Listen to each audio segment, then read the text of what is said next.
ir a los pies de Cristo a pedir perdón y a corregir mi camino, porque más que estarme quejando y señalando los errores de los demás, estoy llamado a dar gracias por los demás. Y me cuesta. A lo mejor a ti no, a mí me cuesta. Ora por mí, por favor. ¿Vas a orar por mí? Dile, Señor, cambia el corazón de Luis, que deje de criticar y que dé más gracias. Lo necesito. Tú lo necesitas. Necesitamos del Señor. Puedo vivir mi llamado, puedo experimentar la presencia de Dios, puedo cuando oro con acción de gracias, pero también cuando mi oración tiene un propósito. El apóstol Pablo ora por los efesios con acción de gracia, pero con un propósito específico. Versículo 17. Dice, pidiendo que el Dios de nuestro Señor Jesucristo, el Padre de gloria, os dé espíritu de sabiduría y de revelación en un mejor conocimiento de Él. Mira, es interesante, a veces es bueno hacerle preguntas al texto. ¿A qué se refiere el texto con eso? ¿A quién le está pidiendo Pablo? Le está pidiendo a Él, al Dios de nuestro Señor Jesús, al Padre de gloria. Ahora, ¿por qué le pide al Padre de gloria? ¿Lo has pensado alguna vez? Porque es el Padre, sí, pero ¿por qué le pide al Padre de gloria? ¿Y por qué dice al Dios de nuestro Señor Jesús, al Padre de gloria? Debemos entender esto, porque de Él proviene toda gloria y es a Él al que le pertenece toda gloria. Pablo aquí a través de eso dice, mira, Efesios, los agradezco a Dios por su vida, pero recuerden, mi oración es al Padre de gloria, al Padre al que le pertenece toda gloria, el único que es digno de recibir el honor y la gloria. Fuera de Él no hay nadie más que pueda recibir ese honor y gloria. No importa qué tan buenos que creamos ser, el único que es digno de recibirlo es Él. ¿Por qué? Porque a Él le pertenece todo el poder, toda la majestad. Y continúa, dice que es de un espíritu de sabiduría y de revelación. Mira, ¿por qué un espíritu de sabiduría? ¿Qué implica sabiduría? Sabiduría es la capacidad, anota esto si quieres. Sabiduría es la capacidad práctica de actuar en base a lo que uno conoce y cree. Eso es la sabiduría. Sabiduría no es conocimiento. Sabiduría es la capacidad práctica que tenemos de actuar en base a lo que uno conoce y cree. Es algo práctico. Tu conocimiento y tu fe es práctica, no es solamente teoría, es práctica, y para eso necesitamos sabiduría. Mira la habilidad práctica de entender lo que la Escritura nos dice. La Escritura está abierta para todos. Dios nos habla a todos.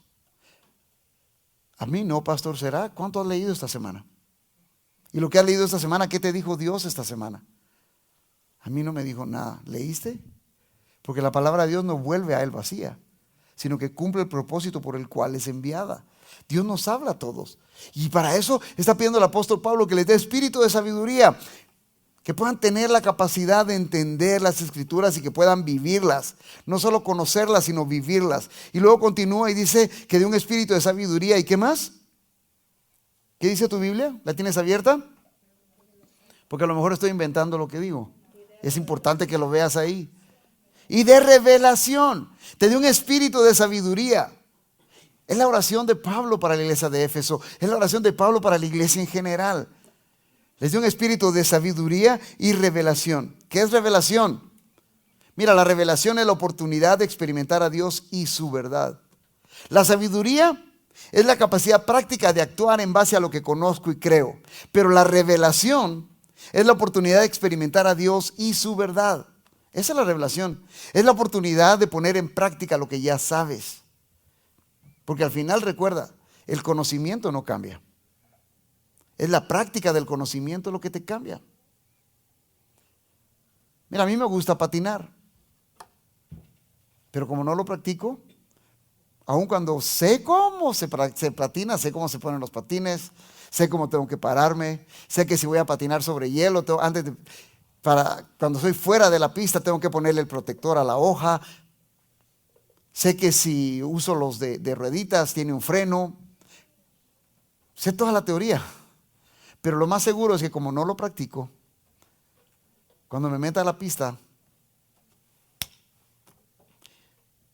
va a ser un somatón el que me voy a dar. Y la fe es de la misma manera. Tú puedes tener todo lo práctico, todo lo teórico, pero si no lo practicas no te sirve de nada. Y por eso el apóstol Pablo está pidiendo espíritu de sabiduría y revelación. Ahora déjame decirte esto y aclarar este punto doctrinal.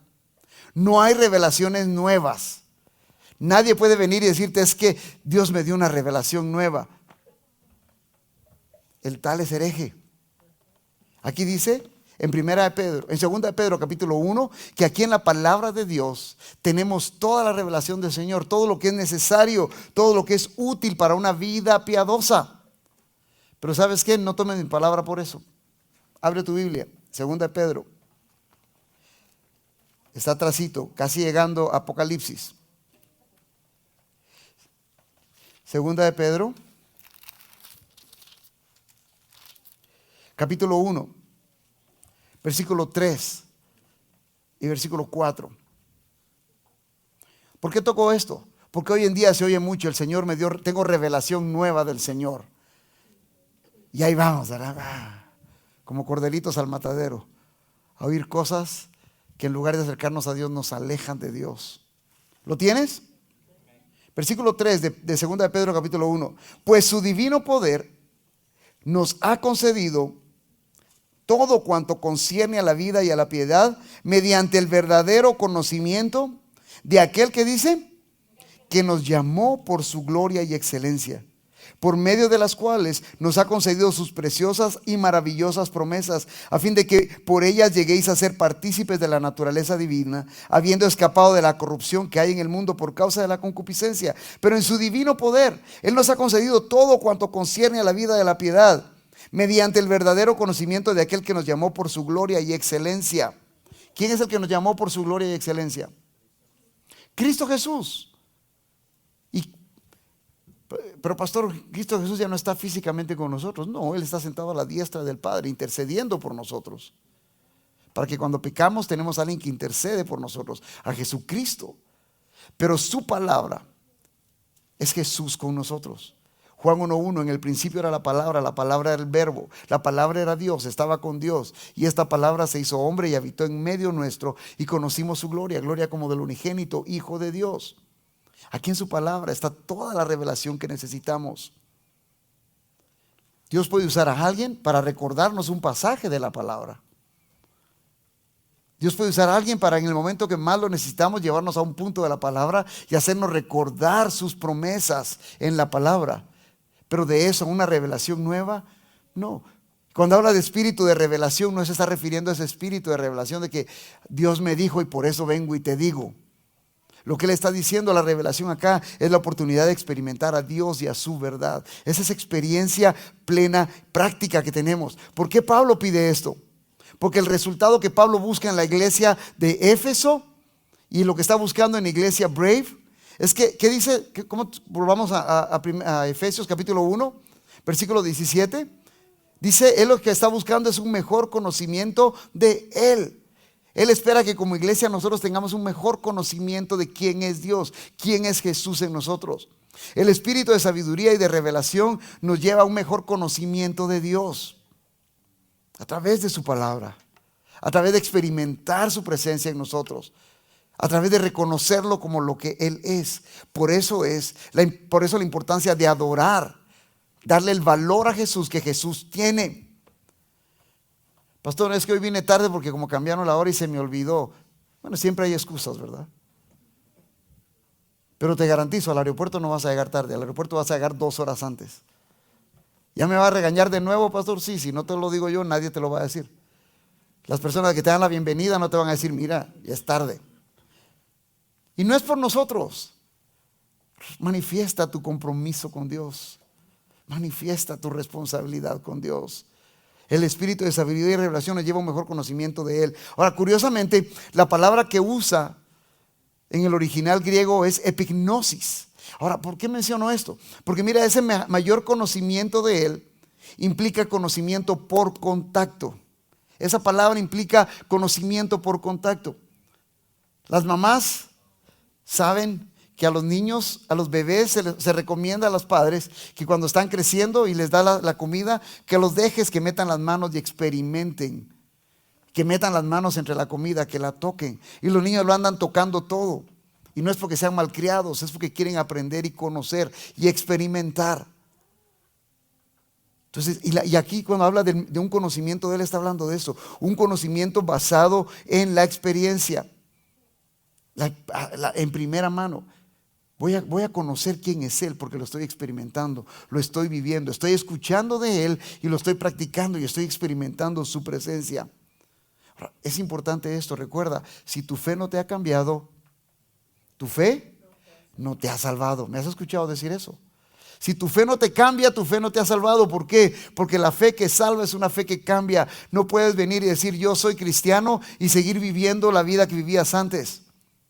No puedes decir yo amo a Jesús y aborreces al hermano que ves. No puedes decir soy un seguidor de Jesús y no estás sirviendo a los demás. Porque la fe que me salva es una fe que me cambia. Y claro, todos tenemos diferentes velocidades. Es un proceso. Pero tiene que haber un cambio constante en mi vida. ¿Me está cambiando constantemente el Señor? ¿Está cambiando tu vida constantemente? ¿Está mejorando tu vida? ¿Qué diría tu familia? ¿Eres el mismo del año pasado? ¿Eres el mismo que eras hace 2 años? ¿Eres el mismo que eras hace 5 años? Es importante reconocer eso y entenderlo.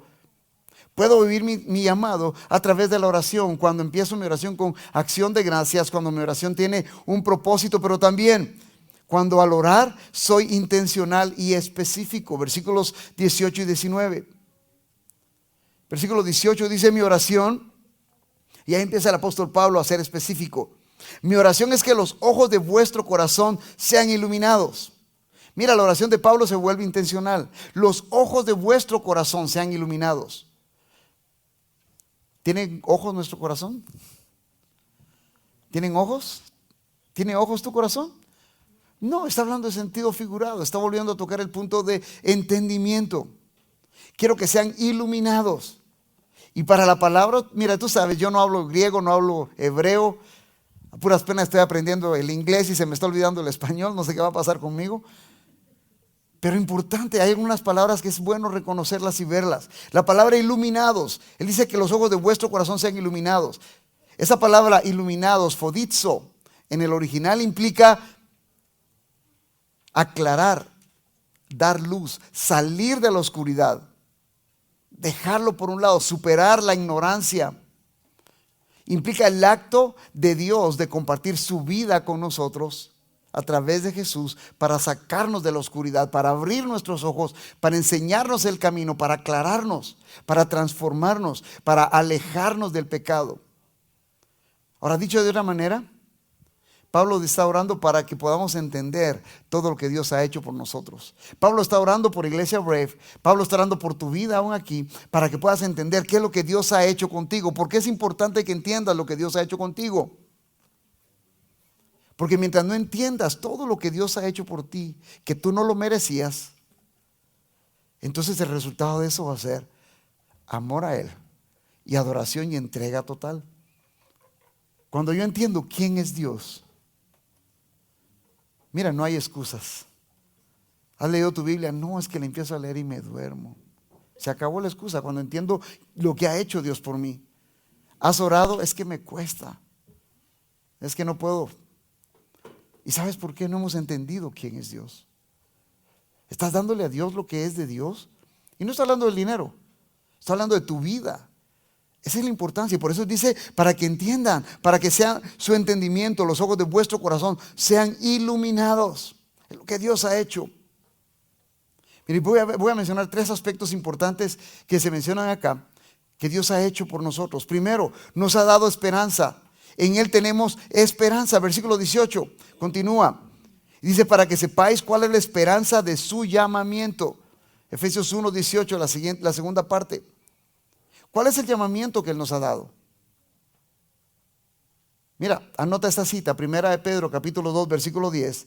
Dice que nosotros en otro tiempo no éramos pueblo, pero ahora somos pueblo de Dios. En otro tiempo no habíamos recibido misericordia, pero ahora hemos recibido misericordia. No éramos, pero ahora somos. Estábamos separados, ahora estamos cerca. Antes iba rumbo al infierno, ahora a través de Cristo tengo un lugar en el cielo. Antes no había recibido misericordia, ahora he recibido misericordia. ¿Qué quiere decir misericordia? Misericordia no es otra cosa más que no recibir lo que merezco. Merezco la muerte y en lugar de eso Dios no me da la muerte. En su gracia me da la vida. Entonces tenemos nuestra esperanza, esa nueva esperanza en Él. Esa esperanza que es la que nos mantiene, es la que nos enseña que sus promesas son reales. Esa promesa que nos enseña que en Cristo tu futuro y mi futuro está seguro. Mira, Juan capítulo 10, versículo 28 dice, hablando Jesús, y dice, miren, yo les doy vida, yo les he dado vida eterna, dice Jesús, yo les he dado vida eterna. No son tus hechos, no son tus acciones, no es tu buena moral, no es tu religiosidad, es Jesús el que nos ha dado vida eterna. Yo les he dado vida eterna, ¿y sabes qué es lo tremendo? Ahí está nuestra esperanza. Jesús dice, y jamás perecerán. Y no está hablando de muerte física. Está hablando de la separación eterna de Dios. Si Jesús te dio vida eterna, nunca vas a perecer. Tu salvación está segura en Jesús. Tu salvación está segura en Jesús. Porque mi salvación no está en base a lo que hago o dejo de hacer, en cómo me vista o me desvista. Mi salvación está basada y la seguridad que tengo, mi esperanza, nuestra esperanza, es que en las últimas palabras de Jesús en la cruz, cuando Él dijo, consumado es. Por eso es que cuando cantamos que Él resucitó, eso nos llena de gozo, porque al resucitar Él viene y afirma. Porque si Él no hubiese resucitado, tu fe y la mía sería vana, sería una fe tonta. Pero como Él resucitó, como Él vive, nosotros vivimos. Y eso es lo que debo comprender y vivir esta esperanza, porque eso me permite y me ayuda a avanzar en mi santificación. Continúa diciendo el versículo 18, nuestra riqueza. Para que sepáis cuál es la esperanza de su llamamiento, cuáles son las riquezas de la gloria de su herencia en los santos. Mira, nuestra riqueza se encuentra en la gloria de su herencia. Y hay mucha gente que usa este pasaje y lo saca de contexto para enfocarse en las necesidades físicas, temporales y materiales. Y para decirnos, mira, como hijo de Dios tú mereces lo mejor. Como hijo de Dios no debes de ser pobre. No, y no está hablando de eso. Está hablando que la riqueza nuestra se encuentra en la gloria de nuestra herencia, en lo que viene, en lo futuro. Eso no quiere decir que Dios no va a proveer para nuestras necesidades. Eso no quiere decir que sea malo querer tener una bonita casa, no estoy hablando de eso. Eso no es malo quererlo. Pero nuestro enfoque no es eso. Tu enfoque no puede ser lo material. Mi enfoque no puede ser lo material. Mira, Pablo nos enseña y nos desafía a centrarnos en lo que Dios ha prometido. ¿Qué te ha prometido Dios? Amén. Él va a estar. Para mí, mira, esa es la mejor promesa que tengo de Dios. Que aun cuando mi padre y mi madre me dejaren, con todo, Él me recoge. Que Él va a estar conmigo todos los días de mi vida hasta el fin del tiempo. Que Él fue a preparar un lugar para que donde Él está, yo también esté. Él en ningún momento ofreció riquezas. Las zorras tienen cuevas. Las aves tienen nidos. Pero el Hijo del Hombre, ni siquiera dónde poder recostar su cabeza, ni siquiera eso. Cuando envió a los discípulos, les dice, no lleven alforja, no lleven 2 pares de zapatos, no lleven 2 pares de vestidos, no lleven nada de eso. Miren, no se preocupen por lo que van a comer o cómo se van a vestir. Mi Padre cuida las aves, cuida los pájaros, las plantas. Él va a cuidar de ustedes. O sea, Jesús nunca nos ofreció riqueza. Y eso es lo que el apóstol Pablo está tratando de hacer regresar a la iglesia en Éfeso y recordárselo. Mira, se trata de que mi esperanza está en Él. Mi riqueza debe ser buscar esa comunión con Él. Buscar esa relación con Él. Soy coheredero con Cristo. Soy hijo de Dios, coheredero con Cristo. ¿Qué quiere decir coheredero? ¿Qué quiere decir coheredero? Amén. Tengo la bendición que me visita una prima de Guatemala que tenía varios años de no verla. Bienvenida. Y hablábamos, no sé si fue anoche o antenoche, de cuestiones de herencia. Y como una casa, la mitad es de la mamá y la mitad es de 5 hermanos. ¿Y cómo va a ser ese momento? ¿Qué implica eso? Es la herencia. Todos tienen derecho. Todos tienen derecho. Eso implica ser coherederos. Los 5 hermanos son coherederos con la mamá. Son hermanos, son coherederos. Como hermanos de Cristo, como hijos de Dios, somos coherederos. De lo mismo que Jesús tiene derecho, nosotros hemos sido partícipes también. Pero nos gusta solo pensar en lo bueno. Pero también debo participar y estar dispuesto a sufrir como Cristo sufrió. Esa es la parte que a veces dejamos fuera. Y ahí es donde está nuestra riqueza. Versículo 19 nos habla del poder de Dios. ¿Cuál es la extraordinaria grandeza de su poder para con nosotros los que creemos? La tercera parte de la oración de Pablo está enfocada en que los lectores comprendan, en que los que están escuchando, los que están leyendo esa carta en Éfeso comprendan la naturaleza y la fuerza del poder de Dios que obra en ellos. Mira, hay un poder de Dios que obra en tu vida. Una de las canciones que cantábamos hoy, que el amor de Dios echa ¿qué? Fuera todo el temor. Cuando permanezco firme en Él, cuando entiendo y veo que hay un poder de Dios actuando en mi vida, obrando en mi vida. Los habitantes de Éfeso, es importante también recordar eso, tenían un trasfondo de fuertes creencias politeístas. Creían en muchos dioses y lo vimos hace unas semanas atrás. La diosa más importante para los efesios era Diana de los Efesios. Para los efesios, Diana era la que gobernaba sobre todos los poderes celestiales. Diana era la que gobernaba en el inframundo también. Ella estaba en control de todo. Y aún controlaba y gobernaba los signos del zodiaco.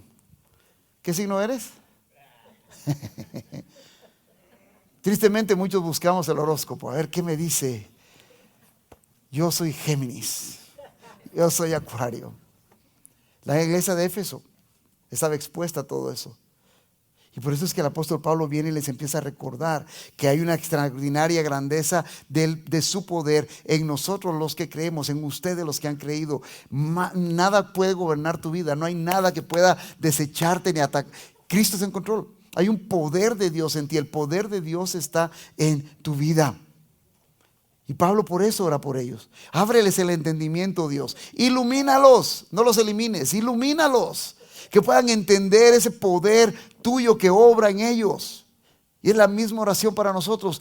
Señor, si tan solo pudiéramos entender el poder de Dios que obra en mí. Si yo tan solo pudiera entender eso, mi vida va a empezar a cambiar. ¿Voy a sufrir? Sí. ¿Me voy a enfermar? Sí. ¿Me puede dar cáncer? Sí. Pero su poder en mí me va a dar el gozo en medio de la lucha, me va a dar la paz en medio de la tormenta, me va a ayudar a mantenerme firme. Ese poder de Dios, es la importancia de poder. Y eso es lo que está Pablo. Por eso es que oro, para que su corazón, los ojos de vuestro entendimiento sean iluminados. Padre, que por favor puedan entender la magnitud de tu poder en ellos. Pablo nos lo está recordando a nosotros, iglesia. Ese poder está disponible para nosotros. Esa es la esperanza que hay en nosotros. No es un poder para andar haciendo un montón de payasadas. Es un poder para vivir firmes en Él, para que mi fe sea inmovible, para que en medio de lo que viva, en medio de mis circunstancias, pueda descansar plenamente en el Señor, sabiendo que Él está en control. Y el verso 19 termina diciendo: conforme a la eficacia de la fuerza de su poder. Este poder es eficaz, está activo y nada puede resistirle. Nada puede resistirle. ¿Entiendes eso? Nada puede resistir el poder de Dios. Un poder que es eficaz. Ese poder que está activo en nosotros. Nada puede resistirle. No me vengas a decir es que el diablo me hizo hacerlo. No. No hay poder del diablo que pueda hacer nada, porque estamos en control de Dios. Estamos en control. Dios controla mi vida, Dios controla mi ser. Puedo vivir mi llamado también a través de la oración, viviendo seguro y pleno en Él. Estoy seguro en Jesús. Puedo ser pleno en Jesús. Versículo 20. El versículo 19 está hablando de esa eficacia de la fuerza de su poder. Ahora, esta eficacia, esta fuerza de su poder se manifiesta de varias maneras. Primero, se manifiesta en su resurrección. Cristo resucitó, versículo 20. El cual obró en Cristo cuando le resucitó de entre los muertos. Ese poder de Dios se manifestó cuando Cristo resucitó de entre los muertos. Y porque Él vive, yo vivo. Ese poder se manifiesta debido a esa resurrección. Versículo 20 continúa junto con el versículo 21. Nos habla de la posición que Jesús tiene en el trono de Dios. ¿Qué dice el versículo 20? Y le sentó ¿en dónde? A su diestra, en los lugares celestiales, muy por encima de todo principado, muy por encima de toda autoridad, poder, dominio. ¿Y qué más dice tu Biblia? Y de todo nombre que se nombra. Ahora, ¿sabes qué es lo tremendo? No solo en este siglo. ¡Wow! No solo en estos días, sino el día de mañana y el día de pasado mañana, la semana entrante, el próximo año, cuando vuelva a salir el COVID, no sé qué es la otra cepa. No importa lo que salga, no importa lo que venga, Él está sentado a la diestra en los lugares celestiales.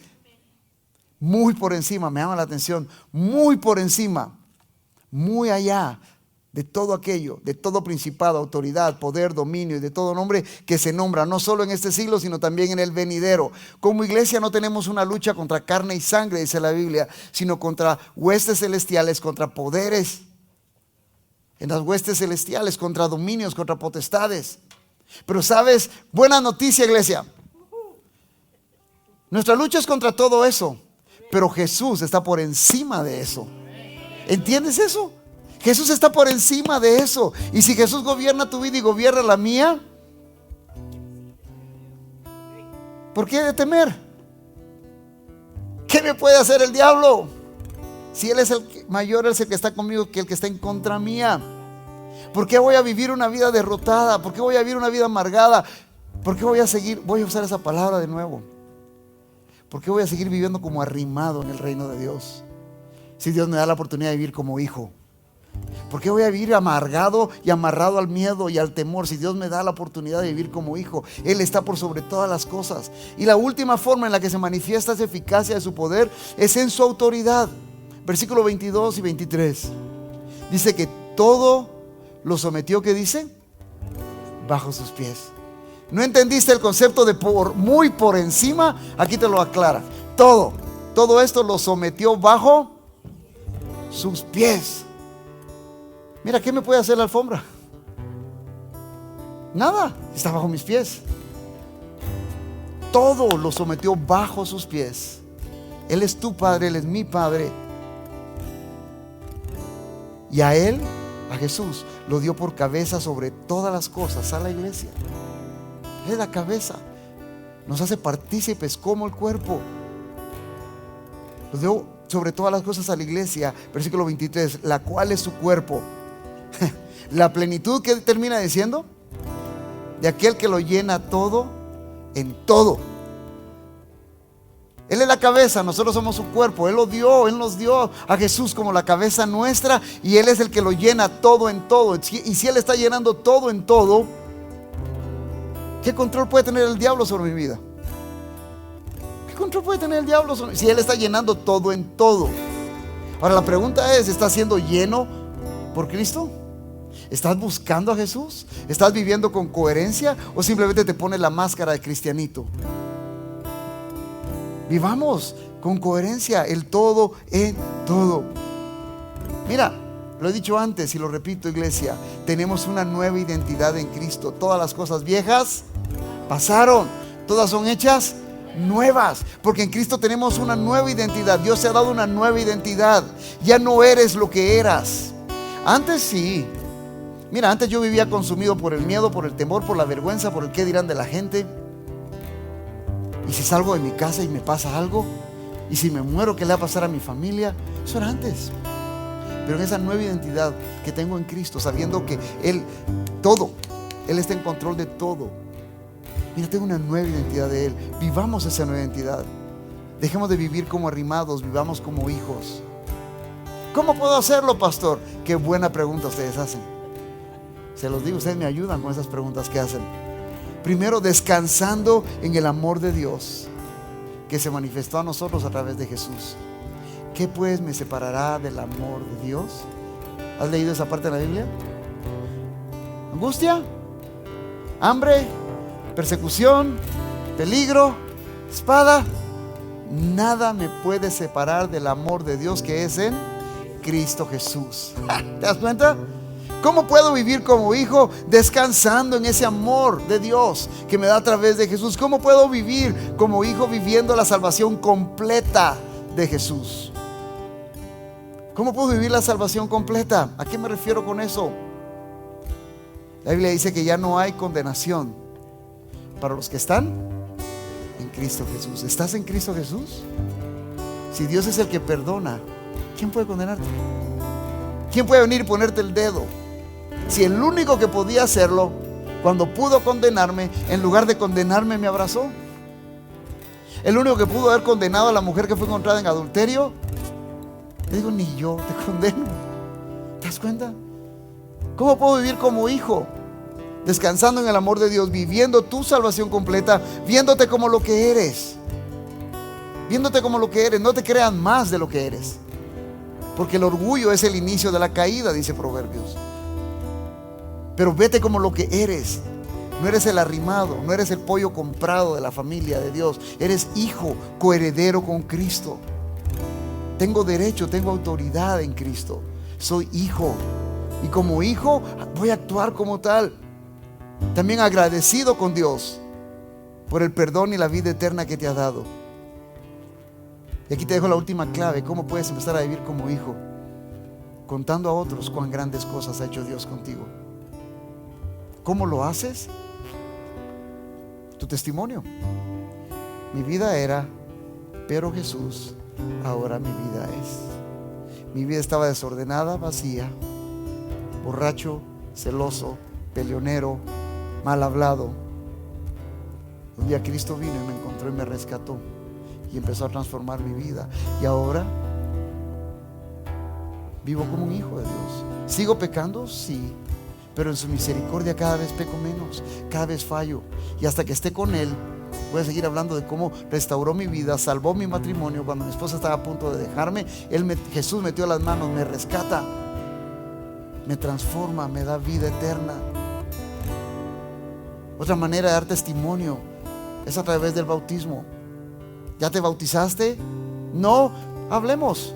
Pastor, ¿qué necesito para ser bautizado? El que crea y sea bautizado. Debo creer. Cree en el Señor Jesucristo y bautízate para salvación. Le dijo el apóstol Pedro a todos los judíos. Entonces, ya creíste en el Señor, ya te rendiste al Señor, bautízate. Da ese paso de fe. Comparte quién eres. Ponte de pie, iglesia. Vamos a orar. Y sabes, que nuestra oración sea con propósito, sea intencional, como el apóstol Pablo lo hizo. Que nuestra oración en este momento sea: Señor, abre mi entendimiento, déjame ver quién eres, déjame entender, ilumíname, ilumina los ojos de mi corazón para que yo pueda realmente adorarte por lo que tú eres. Padre, en el nombre poderoso de Jesús, necesitamos de ti en nosotros, Dios. Padre, ayúdanos a entender realmente cuál es la anchura, la profundidad, la altura del amor que tú tienes con nosotros. Ayúdanos a entender.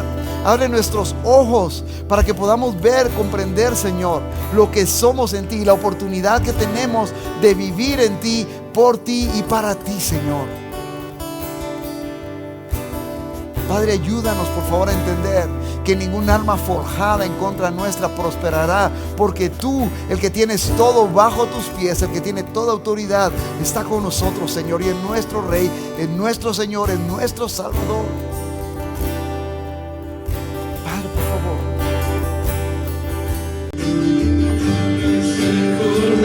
De Dios,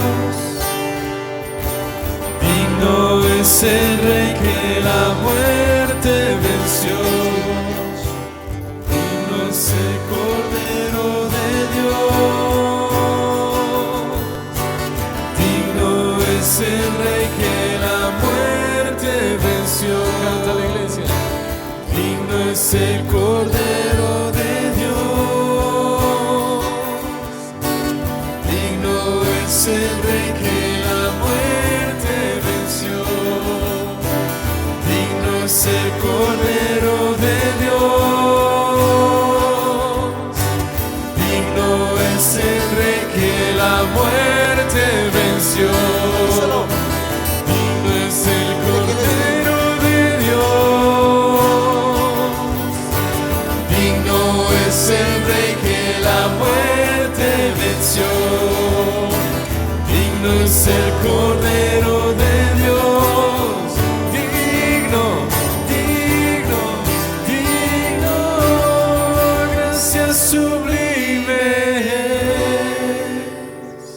gracia sublime, Dios. Perfecto es tu amor. Gracias por tu amor, Tomaste mi lugar, cargaste tú mi cruz, tu vida diste allí, y ahora libre soy.